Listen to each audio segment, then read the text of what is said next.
Je m'appelle Sébastien Rissler, je suis président et cofondateur de Doc2U, que j'ai créé avec deux associés qui sont à temps plein dessus, avec notamment mon frère et un ancien collègue. J'ai fait toute ma carrière dans des startups, plutôt Internet des objets, et je suis dans le médical depuis environ 3 ans.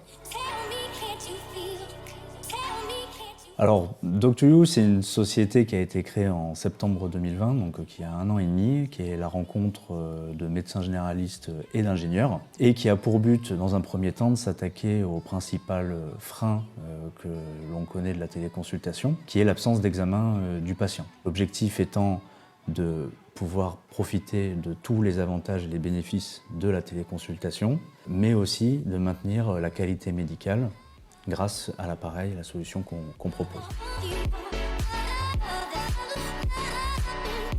One, effectivement, c'est notre premier produit qui est finalement une sorte de mini cabinet médical connecté et qui va permettre cet examen à distance dans le sens où on va pouvoir mesurer en temps réel des constantes donc, du patient, que sont la température, tension artérielle, rythme cardiaque, saturation en oxygène. Mais on va aussi pouvoir ausculter le patient dans le sens où il y a un stéthoscope embarqué, mais aussi un otoscope pour aller voir les tympans et la gorge. Le différenciant de notre solution se situe sur le fait qu'on a intégré l'ensemble de ces outils sur un seul boîtier.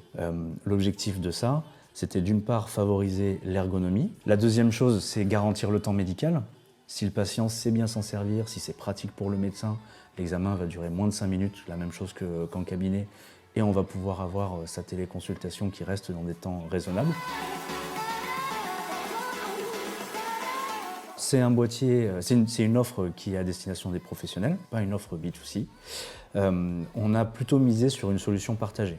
L'idée étant de ne pas faire supporter le coût de la solution ni aux patients ni aux médecins. Aujourd'hui, on va plutôt viser des lieux ou en tous les cas des acteurs stratégiques pour mettre à disposition l'appareil. On va penser par exemple à la mise à disposition dans les entreprises, mais aussi des professionnels de santé qui maillent le territoire. Donc on pense aux pharmaciens, on pense aux infirmières. C'est donc eux qui vont prendre en charge le coût de l'appareil et qui vont l'utiliser avec un patient puis un autre.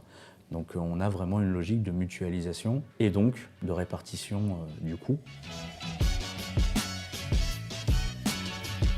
Pour les données, effectivement, donc, évidemment, c'est des données de santé, donc des données qui sont très critiques, très sensibles. Donc nous, dans notre cas, Doc2U, on ne stocke pas les données, parce que du coup, c'est du temps réel.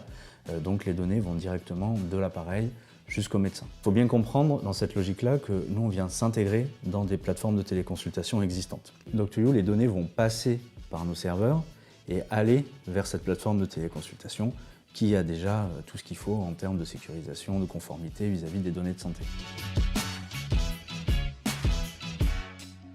Alors à la toute base, le projet Doc2U, c'est finalement une réponse à une problématique constatée personnelle. En 2018, mes 2 enfants étaient en bas âge et comme tout le monde, j'imagine, que ce soit eux ou que ce soit les parents, on est très souvent malade. Puis quand on a des amplitudes horaires un peu compliquées, plus la difficulté, prendre un rendez-vous chez le médecin, on sait qu'on va passer des heures en salle d'attente, etc. On s'est dit que c'était finalement assez pertinent de pouvoir consulter son médecin soit de son lieu de travail quand c'est pour soi ou alors de chez soi sur des horaires un petit peu décalés, mais plus dans le confort du domicile. Donc à ce moment-là, moi je travaillais dans l'Internet des objets, j'ai la chance de connaître des médecins et du coup de là s'est fait la rencontre qui a donné Doc2U, en tous les cas sur cette première problématique-là. Alors en ce moment chez Doc2U, on a pas mal de choses à faire. Donc déjà, on estime que le produit sera disponible à commercialisation pour le mois de juin. On est présent sur plusieurs événements, plusieurs salons santé, e-santé au niveau national sur le mois de mai et juin. Et on est en train de boucler une levée de fonds pour avant l'été qui va nous permettre justement d'amorcer la commercialisation, de structurer l'équipe avec des embauches, dans le but de déployer le produit, d'abord sur notre marché domestique France, qui est celui qu'on a le plus travaillé, mais assez rapidement à l'international aussi. Alors à court terme, ça va être de grandir l'équipe pour pouvoir justement accélérer sur la stratégie d'entreprise, donc avec une dizaine de salariés à la fin de l'année. Ça va être aussi de pouvoir proposer de nouvelles fonctionnalités sur le produit. Moyen terme, un peu plus long terme, c'est vraiment l'internationalisation, donc qui va commencer assez rapidement dans les frontières de l'Europe. Mais pourquoi pas aller plus loin? On s'adresse encore une fois à une problématique de médecine générale. C'est une médecine qui est répandue sur toute la planète avec les mêmes challenges, donc une capacité pour nous à reproduire et à se mettre à l'échelle, d'où le fait de vouloir aussi explorer des opportunités qui sont plus loin que nos frontières.